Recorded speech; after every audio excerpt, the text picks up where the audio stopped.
တခါတလေကြတော့လေမှန်တာပြောရင်နားခါတယ်မေတို့ရေမှန်တာပြောရင်နားခါတယ်နော်ကျမတို့ကလေမှန်တဲ့စကားပြောတော့လေကြည့်မရဘူးတချို့ကလေနော်အမလီတချို့ဆိုလေအမလီယွန်းနေဆိုတာပါသေးတယ်နော်ယွန်းအောင်ကျမလည်းဘယ်သူစီးပွားမှလည်းတုံးနဲ့မထိုးထားဘူးဘယ်သူ့မှလည်းယွန်းစရာကောင်းလောက်အောင်မလုပ်ဘူးကိုစီးပွားကိုရှာပြီးတော့မှဒီတင်းကမှအမလီပြောနေတာပဲအားချောင်းနေတာပဲပွားနေတာပဲဈေးရောင်းစရာရှိတာဈေးမရောင်းဘူးဆိုတာပါသေးတယ်ကျမဈေးရောင်းတာကျမစီးပွားလေကျမဈေးရောင်းနေကျမကိုကျိုးစီးပွားအတွက်ကျမလုပ်လို့ရတာပေါ့နော်ကျမအတ္တနဲ့ကျမလုပ်လို့ရတာပေါ့ပြည်သူမျက်နှာကြည့်စရာမလိုလင်းကိုကကိုဈေးဖြဲခွဲရောင်းမယ်လေဟုတ်တယ်လားအကျိုးရှိအကျိုးမရှိကျမပြောစရာမလိုဘူးလေဟုတ်လားလုပ်လို့ရတာပေါ့ဒါပေမဲ့ကျမဈေးရောင်းနေရင်းနဲ့ကျမလူတွေတိတင်တိတိုက်တဲ့ကျမသိတဲ့အသိပညာတွေအတတ်ပညာတွေဘ ഹു တုဒ္ဒတွေကိုကျမမျှဝေပေးတာအမုန်းခံပြီးတော့မှမျှဝေပေးတာနော်ဆိုတော့ယူတတ်ရင်ရမယ်မယူတတ်ရင်မရအောင်ကျမကိုယွန်လို့လဲကျမဘာမှမဖြစ်သွားဘူးကျမစီးစိမ်ဥစ္စာလည်းမလျော့သွားဘူးနော်ကျမကိုကြည့်မရလို့လဲကျမကဘာတစ်ခုမှမယုံလျော့သွားဘူးဒါပေမဲ့ကျမပြောတာလေးနားထောင်လိုက်လို့မလို့မှအတွေးခေါ်လေးဘ ഹു တုဒ္ဒလေးတစ်ခုရသွားတယ်ဆိုအကျိုးရှိတယ်လူတိုင်းကဉာဏ်ရည်မြင်မာနေတာမဟုတ်ဘူးလူတိုင်းကဘ ഹു တုဒ္ဒတွေပြည့်စုံနေတာမဟုတ်ဘူးဒီလိုပဲတယောက်နဲ့ sharing caring လုပ်ရတာအဲ့တော့ဘာဖြစ်သလဲဆိုတော့အခုရွှေတွေရောင်းတာတွေ့တယ်ဟာတခါတည်းအောင်လေဟာပန်ထရာလက်ကောက်ကြီးအပြားကြီးရတယ်လို့ကြီးအကြီးကိုလေအမလေး9သိန်းတို့6သိန်းတို့ရွှေတပင်းတောင်မှရွှေတပင်းကို4သိန်းက73ပဲကြီးနော်ကျမတို့အခုရွှေတပင်းကို16ပဲကြီးဆိုလို့ရှိရင်16ပဲကြီးဆိုရွှေတပင်းကိုဘယ်လောက်ဖြစ်သွားပြီလဲဆိုလို့ရှိရင်16ပဲကြီးဆိုရွှေတပင်းကိုအစား16 4သိန်း6တောင်းနဲ့8950ဖြစ်သွားပြီရွှေတပင်းကို16ပဲကြီးအခောက်တပင်းက4သိန်း6တောင်းအခောက်တပဲကိုသိလားဆိုတော့15ပဲကြီးဆိုလို့ရှိရင်ကျမခုနလိုပေါ့4သိန်း4တောင်း4သိန်းခွဲလောက်ရှိမှာပေါ့ထားပါတော့4သိန်းခွဲလို့ကျမတို့မှတ်ကြစို့ရွှေတပဲကို4သိန်းခွဲဖြစ်နေပြီ15ပဲကြီးရွှေတပဲကို4သိန်းခွဲအဲ့4သိန်းခွဲကို5သိန်းတို့6သိန်းတို့9သိန်းတို့နဲ့လက်ကောက်ကြီးလေးဒီမှာဒီလိုကြီးတပြန့်ရင်ဆိုတော့ကျမတို့တွေကသိတယ်လုပ်ငန်းရှင်တွေနားလည်တဲ့သူတွေဒါကတ်ထည်တွေထက်ထည်တွေမသိတဲ့သူတွေကို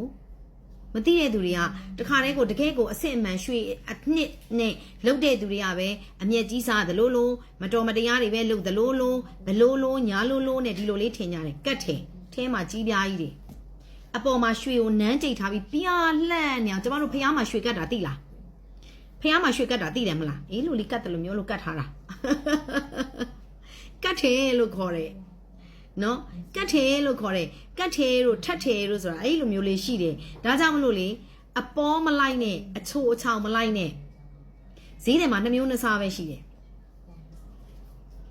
ဂျားထဲမှာအလဲလက်တစားရှိတာပေါ့မှန်ကန်နဲ့ပြောပြီးတော့မှနှုတ်မချိုဘူးလက်လည်းမတူဘူးသူရတဲ့ဟာနဲ့သူကသူမှန်ကန်နဲ့တိတိပပနဲ့ပြောပြီးရောင်းနေအမှန်ကန်သမားတလိုက်အေးအရန်นี่ကိုကြွားလုံးนี่ကိုထုတ်နေပြီနော်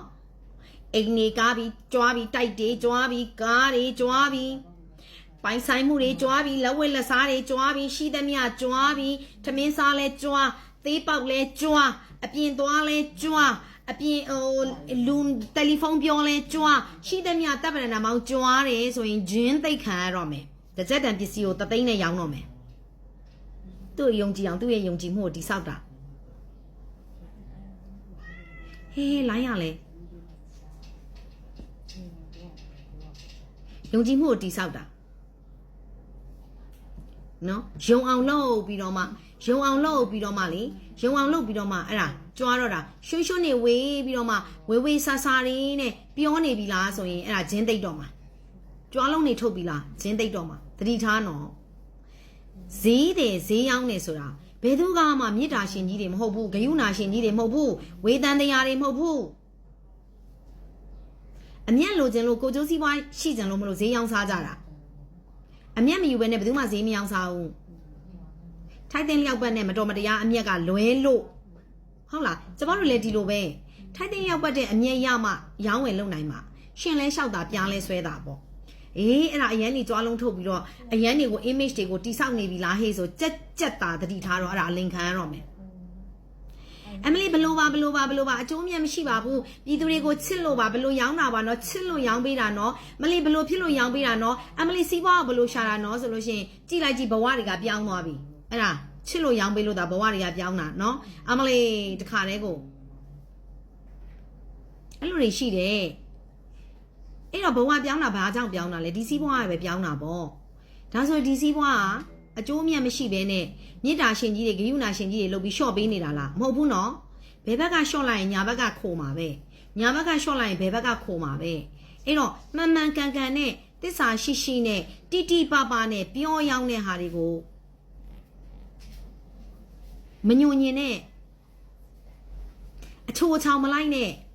ပေါ်ချောင်ကောင်းတယ်ဆိုတာမရှိဘူးပေါ်ရင်ချောင်ရင်မကောင်းဘူးအတန်တန်ပြောတယ်အမြင်နဲ့ပေါ်ရင်ချောင်ရင်ပစ္စည်းလည်းမကောင်းဘူးလူလည်းမကောင်းဘူးပေါ်သွားချောင်သွားရင်လူလည်းမကောင်းဘူးနော်ပေါ်ရင်ချောင်ရင်လူလည်းတန်ဖိုးမရှိဘူးနော်ပစ္စည်းလည်းဒီလိုပဲပေါ်ချောင်မကောင်းဘူးပေါ်ရင်ချောင်ရင်တတိထားကျမတို့မြန်မာပြည်မှာလေဆွဲဆောင်လို့အရန်ကောင်းတယ်ကျမတို့ပြည်သူလူထုကဘာနဲ့ဆွဲဆောင်လို့ရလဲပရာဟိတတွေလုပ်ပြမယ်လှူပြမယ်တန်းပြမယ်ဆိုကျမတို့ပြည်သူလူထုတွေကတစ်ခါတည်းကိုလေအမလေးကယ်တင်ရှင်ကြီးဖြစ်သွားပြီနော်ကယ်တင်ရှင်ကြီးဖြစ်သွားပြီ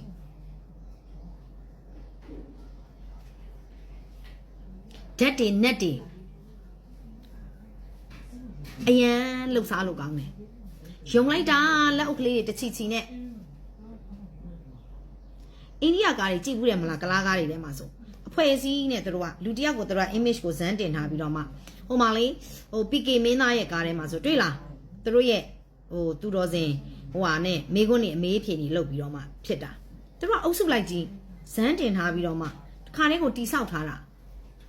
နော်ဘာသာရေးနဲ့ဆိုရင်လေလေခုနဓာတ်တွေနက်တွေနဲ့ဆိုလို့ရှိရင်လေတိတ်ပြီးတော့မှလှုပ်ရှားလို့ကောင်းလားဟာလှူပြတန်းပြဟာပရာဟိတတွေလှုပ်ပြဟာကယ်တင်ရှင်ကြီးဖြစ်သွားပြီလုံးဝဒါကျမတို့မြန်မာပြည်မှာအဲ့ဒါကြွားပြခြေပြအရန်ချမ်းသာသာနဲ့နေပြဟာဘလို့ဟာတခါတည်းကိုချိပါတာအစတိတ်ပေါက်တာအစအမလီအိမ်မှာထမင်းစားတာအစဟင်းစားတာအစရှိသမျှ social media ပေါ်မှာအကုန်တင်ကိုရှိသမျှ activity အကုန်တင်ဟိုအကုန်လုံးပိုင်ဆိုင်မှုတွေထုတ်ကြွားပြအကုန်လုံးကြွားပြအထင်တွေကိုကြည့်ပြီးတော့မှချောလိုက်တာဘလူးတံမြာသီးစားတဲ့ရုပ်လဲချောနေတာလှနေတာပဲတို့မှာထေးချိုတွေငွေရှိရင်လည်းအထင်တွေစွတ်ကြီးတာတကယ်ကိုအရေးအသွေးနဲ့အရေးချင်းနဲ့ ability နဲ့စိတ်ဝင်စားဘူးအများကျိုးရှိဖို့မှန်မှန်ကန်ကန်ပြောအမလီအားချောင်းနဲ့ပွားကြီးနေရာတကာပါတယ်သိလားဟိုလူလိန်ခံအမှာဆိုလို့ဟိုလူညာခံအမှာဆိုလို့ကျမတို့လိုကိုတမင်းကိုစားပြီးလိုက်ပြောနေလို့ရှိရင်အားချောင်းနဲ့နေရာတကာပါတယ်စောက်ဖွားကြီးဆိုတာပါသေးတယ်ယွန်လိုက်တာဆိုတာပါသေးတယ်နော်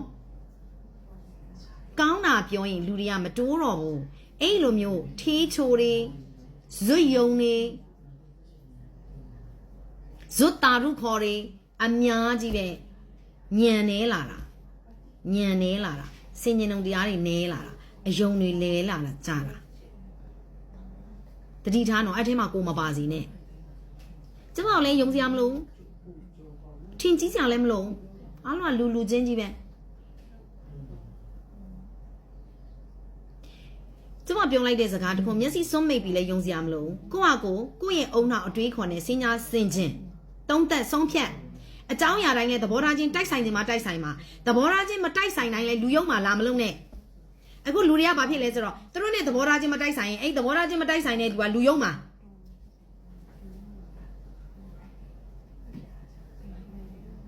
နော်အဲ့တော့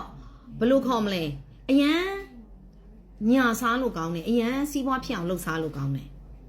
ကျမခုနပြောသလိုဓာတ်တွေနက်တွေကြွားစိန်တွေဇွတ်တာရုခေါ်ဇွတ်အလှူဒန်းတွေနော်အဲ့တော့ဇွတ်တာရုခေါ်တွေကတတိုက်ထေးချိုတွေကတတိုက်ဇွတ်ယုံတွေကတတိုက်အမလီအဲ့လူတွေကိုကြည့်လိုက်တော့မနေ့ထမင်းညာထမင်းတော့မနေနော်သိလားအသားဟင်းနဲ့မအောင်မစားရအောင်သူတို့ကဟိုလူတွေကိုတနာဟိုလူတွေကိုသူတို့ကတခါတည်းကို